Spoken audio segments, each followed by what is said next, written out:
Hello everyone and welcome back to another video today, where today we're going to be pruning and transplanting some of these Hungarian hot wax chilies.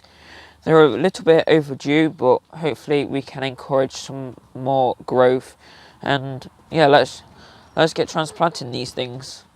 So we're going to be putting them in some of these large containers here.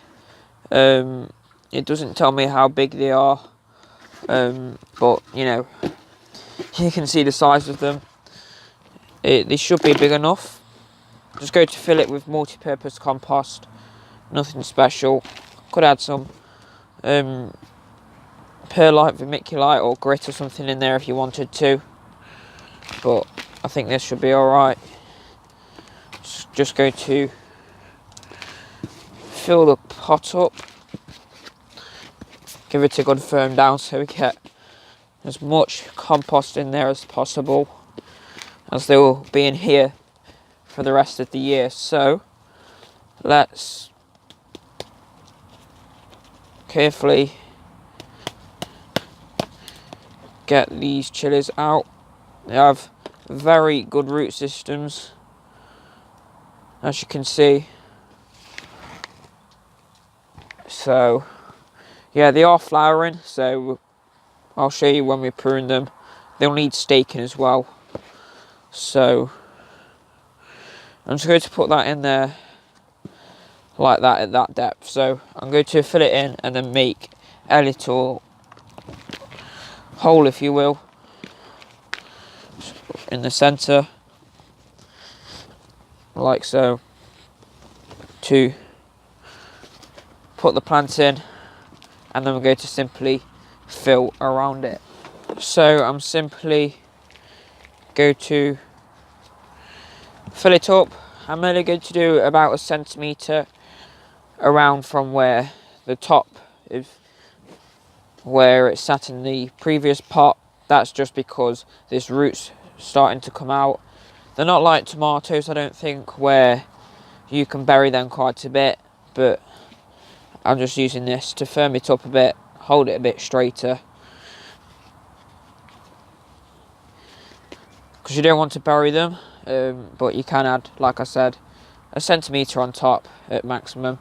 So I think that's it for that chili. As you can see, it's got some flowers on. I've pricked the top one out there, but I think what I'm going to do is just cut these branches off and hope for it to bush up. So I'm sorry if you can hear, like tapping and that in the background. That's just because it's starting to rain outside and it's tapping on the polytunnel, but hopefully it's not an issue. So I'm just going to use these, deadheading scissor things. Any clean scissors will do. So I'm just going to cut these small bottom leaves off that may start to touch the soil. They're not going to do much anyway. Just going to take those out, and then moving up a little bit, what we're going to do is, as you can see, between what we call the node, just where the leaf joins to the stem here, so this little corner piece here is the node, and a branch will come out of that. So we're just going to chop. This may seem brutal, but it's for the best in the long run, so they don't become top heavy. There is flowers on there, but instead of having just a couple, we're going to have loads here. So as you can see, these nodes here will shoot, and then all these ones here as well, so it will become a sort of bush. So we've left some of the big leaves on, as they're doing most of the work at the moment, but we've cut the others off so they can be composted or thrown away or whatever. I think for now I'm going to not stake them, as they're not that big yet, and they're pretty sturdy, and we've sort of balanced it, kept it tight at the bottom. So yeah, I've got, I believe, another 7 to do now, so I'll update you when I've done them.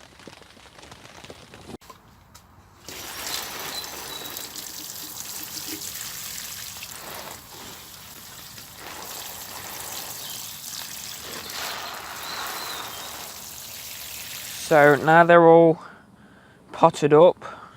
I've given them a water.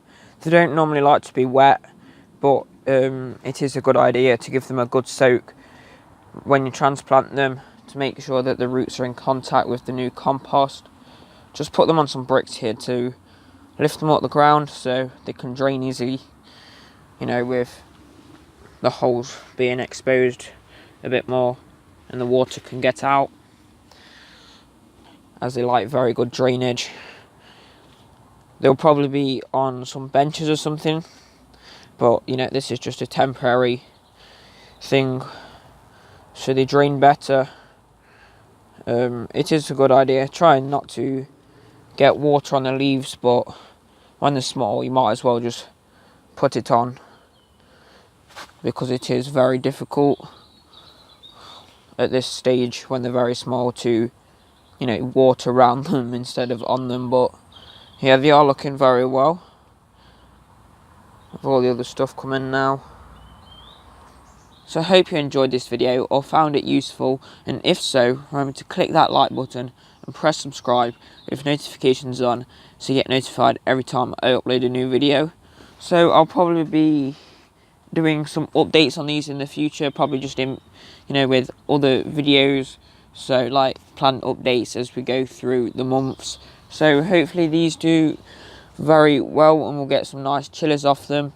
I haven't labelled them because I've only grown one variety this year. This will work for peppers as well as chilies, but if you've got multiple varieties, remember to label them. And apart from that, click up here to watch my latest video and just click below it so you can see when we first transplanted these seedlings. So yeah, thank you very much for taking your time to watch this video. Remember to leave a comment down below if you're growing any chilies, and I hope to see you all in the next one. Bye bye everybody.